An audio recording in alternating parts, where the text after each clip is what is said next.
สิมารีวิวเพื่อนไม่ยายสอนเนาะไม่ยายสอนกำลังเช็ดอาหารแหลงเนาะกำลังคั่วป่าสีเฮ็ดอาหารแหลงเนาะ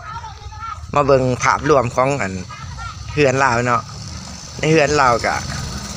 มีพักมีหญ้ามีดอกไม้มีสวนครัวเนาะเต็มไปเบิดหน้าบ้านก็สว่างเสวยเนาะผู้คนก็เพ่นผ่านในช่วงเวลาแรงๆ5-6 โมงอันนี้ก็ดอกดาวเรืองเนาะ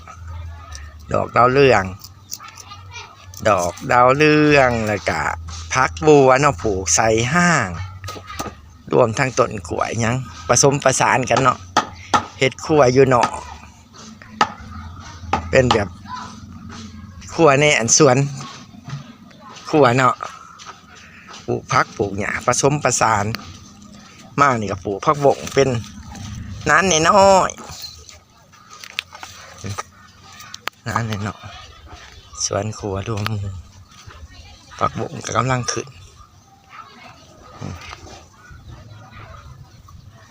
กำลังเป็นตะเบิงเนาะใส่น้ำใด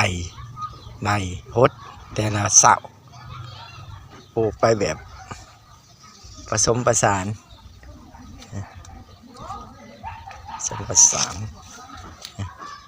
มี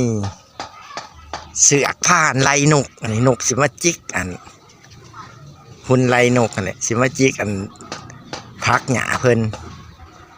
มานี่ก็ต้นกล้วยใหม่6 ต้นเพิ่นมาเอาใบโซ่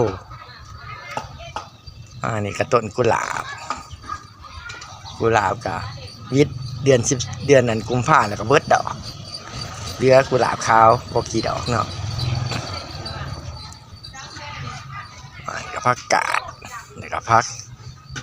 หอมม่นผสมประสานกันเนาะ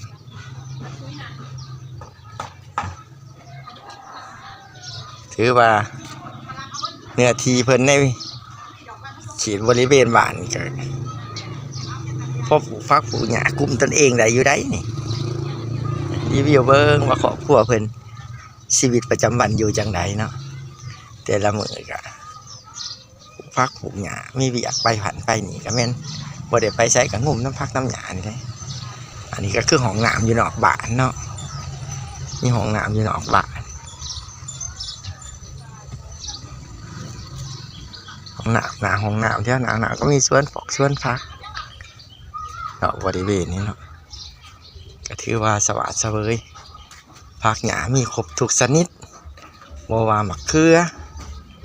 ผักสลัดผักหอมปีผักบัวหมักหนอกหมักนาวกลุ่มตนเองใบกล้วย